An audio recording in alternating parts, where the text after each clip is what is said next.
ഇവൾക്ക് ഭയങ്കര മടിയാണ്. ഒരു കാര്യം ചെയ്യാനും ഒരു താല്പര്യവും ഇല്ല. ഒരു വൈഫിനെ കുറിച്ച് ഹസ്ബൻഡ് ക്ലിനിക്കിൽ വന്നപ്പോൾ പറഞ്ഞതാണ്.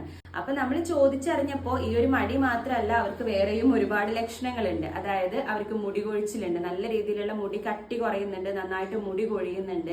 അതുപോലെ തന്നെ മേലൊക്കെ നല്ല മസിൽ പെയിൻ ഉണ്ട്, പ്രത്യേകിച്ചും ബാക്ക് സൈഡിലൊക്കെ ബാക്ക് പെയിൻ, നല്ല രീതിയിൽ ബാക്ക് പെയിൻ ഉണ്ട്. അതുപോലെ തന്നെ റെക്കറന്റ് ആയിട്ട് ഇൻഫെക്ഷൻസ് വരുന്നുണ്ട്. ഇപ്പൊ ഒരു പനി ചുമയൊക്കെ വന്നാൽ അത് മാറി വീണ്ടും അടുത്ത ഇൻഫെക്ഷൻ വരുന്നു. അങ്ങനെ എപ്പോഴും അസുഖങ്ങളാണ്.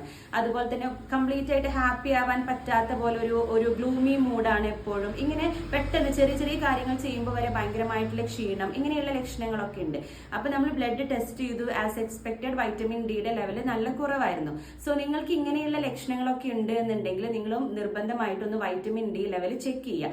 ഇനി ഈ ലക്ഷണങ്ങളൊക്കെ ആൾറെഡി നിങ്ങൾ നോക്കി, നിങ്ങൾ പ്രോപ്പറായിട്ട് ടെസ്റ്റ് ചെയ്ത് നിങ്ങൾക്ക് വൈറ്റമിൻ ഡി ഡെഫിഷ്യൻസി ഉണ്ടെന്ന് മനസ്സിലാക്കി നിങ്ങൾ സപ്ലിമെന്റ്സ് എടുക്കുന്നുണ്ട്. പക്ഷെ എന്നിട്ടും നിങ്ങൾക്ക് പ്രോപ്പർ ആയിട്ടുള്ള റിസൾട്ട് കിട്ടുന്നില്ല എന്നുണ്ടെങ്കിൽ ഈ വൈറ്റമിൻ ഡി ടാബ്ലറ്റ്സ് എടുക്കുമ്പോൾ നമ്മൾ നിർബന്ധമായും ശ്രദ്ധിക്കേണ്ട ചില കാര്യങ്ങളുണ്ട്. ആ കാര്യങ്ങളെ കുറിച്ചിട്ടുള്ള ഡീറ്റെയിൽസ് അറിയാൻ ഒന്ന് വൈറ്റമിൻ എന്ന് കമന്റ് ചെയ്യൂ.